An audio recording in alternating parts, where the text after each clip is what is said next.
everybody, I am starting out my cheesecake, and the first thing I need to do is make my crumb crust. So I am using graham cracker crumbs, which I weighed and then I put in a food processor to break down into this really fine crumb. I also am going to add in some granulated sugar, and then I have my melted butter, which is so small you guys can't see that.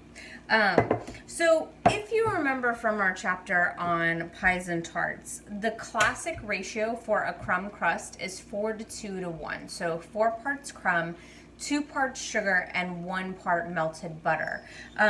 This recipe did not call for sugar. And I tasted my graham crackers before I processed them, and I did feel like they really did not have a lot of sugar in them. So I'm gonna go to that ratio to add sugar in, so I get a little bit more flavor in there. So if you also look at that ratio, I'm making a half batch of this cheesecake. So I have 8 ounces of crumb. That means that I would have 4 ounces of sugar and 2 ounces of melted butter. The recipe calls for 3 ounces, so I'm gonna see if I need to add all of that, and I'll show you how to check for the consistency. So I'm gonna add my sugar in. So I added my sugar in. I'm just going to stir that together to make sure it is combined. And then now I'm gonna add my melted butter in. So what we're looking for on the consistency is that I can squeeze together the crumb and then it stays together. It shouldn't be clumping together in the bowl. That means there's too much fat in there. So I'm gonna add just about 2/3 of this. Stir that together.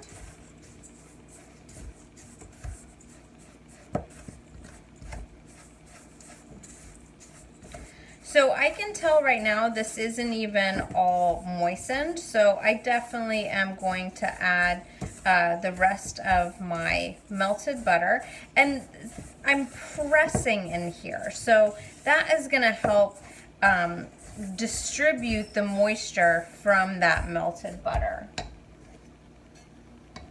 Rest of that in. And your sugar, addition of sugar for that ratio does vary depending on what crumb you're using. So if I was using Oreo cookies, that would take a lot less sugar because that's already a sweet cookie to begin with. And then you probably during the breaking down of that into a crumb, you're going to end up with some of the filling, so you may not even have to add sugar to that. And then with the smaller amount of dry ingredients, with the sugar not having to be as high, you may not need all of the butter either. So remember that is just a guideline, that ratio. So if I look in here, this is still kind of loose. But if I take this and I squeeze it together, it stays together in that clump. So that is exactly what I am looking for.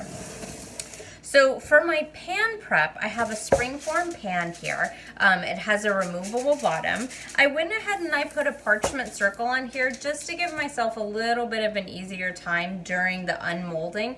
And also when it comes time for portioning and serving, I'll have an easier time getting it off of this bottom. I don't want to damage this pan since I do have a nonstick coated pan. If I were to slice right on the base of this, I would damage that as my knife hit that. So the parchment there is going to help me. Another thing that I have here is I have foil that I have wrapped around the bottom. So whenever we have this removable bottom type of pan, there is not a tight seal on this interior edge here where these two lock into place.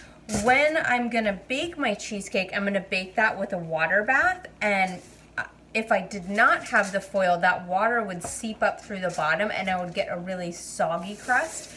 which I do not want to have. I want to have a nice crisp crust. Okay, so I'm going to take my crumb and just spread that gently. I like to use the back of my hand to kind of move that around. I'm not pressing down yet. A little clump there. Right now I'm just trying to make sure that I have an even thickness.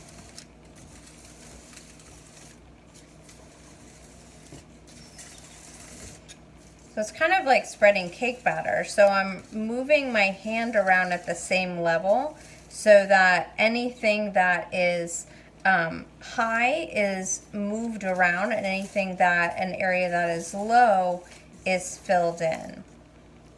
Okay, so I do have a fair amount of crumb left. This would actually make enough for another crumb crust. I'm pretty sure I used right about half of it to go into the pan. But this freezes really well, or refrigerated. Even refrigerated, you can have a few weeks out of this. Then you just want to get it back to room temperature. You can pop it in the microwave for 10 seconds at a time, and then it's ready to use again. So I do want to compact this down a little bit. So now I can use my hand to press this down, and I'm running my fingers right up along the side edge so that everything is compacted. We are going to par bake this. The reason for that being, we're gonna have a really moist environment when we put that cheesecake batter in.